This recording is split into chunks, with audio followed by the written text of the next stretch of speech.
नमस्कार. श्री ब्रह्मचैतन्य महाराज गोंदवलेकर प्रवचन. आज 13 डिसेंबर. भगवंताची सेवा शुद्ध भावनेनेच होऊ शकते. देह म्हटला की हृदय आणि इतर अवयव हे त्याचे भाग होत. पण समजा देहाचे इतर सर्व अवयव शाबूत आहेत आणि हृदय तेवढे बंद पडले तर सर्व इंद्रिये शाबूत असूनही त्याचा उपयोग नाही. याउलट हृदय चालू असून इतर अवयव जरी काम करायला समर्थ नसले तरी उपचार करून पुन्हा पूर्ववत व्यवहार चालू होण्याचा संभव असतो. फार काय, पण एखादा अवयव काढून टाकावा लागला तरी हृदय शाबूत असेल तर काम भागते. पण जर का हृदयच बंद पडले तर मात्र सर्व काही संपलेच. नाम हे हृदयासारखे आहे. इतर साधने ही बाकीच्या अवयवांसारखी आहेत. म्हणून नाम नसेल तर इतर साधने फलदायी होऊ शकणार नाहीत. आता या जन्मात एवढे पुरे.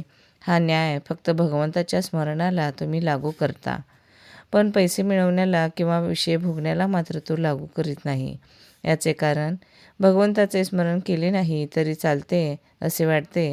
प्रपंचात जिला प्रीती असे म्हणतात ती भगवंताकडे लागली की भक्ती बनते. प्रपंचातला लोभ भगवंताची आवड बनते. अशा रीतीने आपले विकार भगवंताकडे लावता येत आहेत. एक प्रवासी होता. गाडीमध्ये त्याला चांगली जागा मिळावी म्हणून आपल्या स्टेशनवर न उतरता गाडी शेवटी थांबते तिथपर्यंत तो गेला आणि त्याच गाडीने तो पुन्हा परत आपल्या गावी आला. त्याचप्रमाणे आपल्या जन्ममरणाचा प्रवास चालला आहे. तुम्ही त्या प्रवाशाप्रमाणे परत येऊ नका. प्रवासामध्ये केळी, संत्री वगैरे फळे घ्या, म्हणजे इथे घरे बिरे बांधा, पण आपले स्टेशन विसरू नका. भगवंत हे आपले स्टेशन आहे. अलीकडे शास्त्री पंडितसुद्धा सर्वजण भगवंताच्या उलट बोलू लागले आहेत. म्हणून आपण आधी आपल्या साधनाचा निश्चितपणा करावा आणि नंतर पोथी पुराणे ऐकावीत.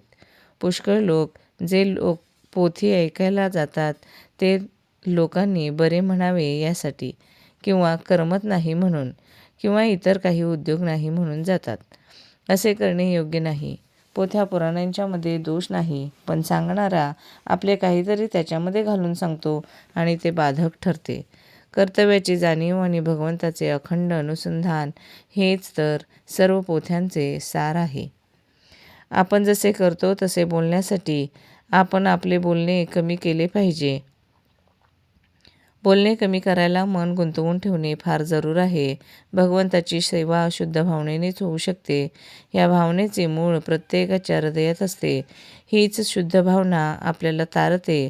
मंदिर आणि समाधी तारीत नाही. देहाच्या सहवासाने जशी देहाशी एकरूपता झाली त्याप्रमाणे भगवंताचा विसर पडू न देता त्याचे स्मरण सारखे ठेवले तर त्याच्याशी एकरूप का होणार नाही? परमार्थ कितीही कठीण असला तरी नामाने तो सुसाध्य असतो. धन्यवाद.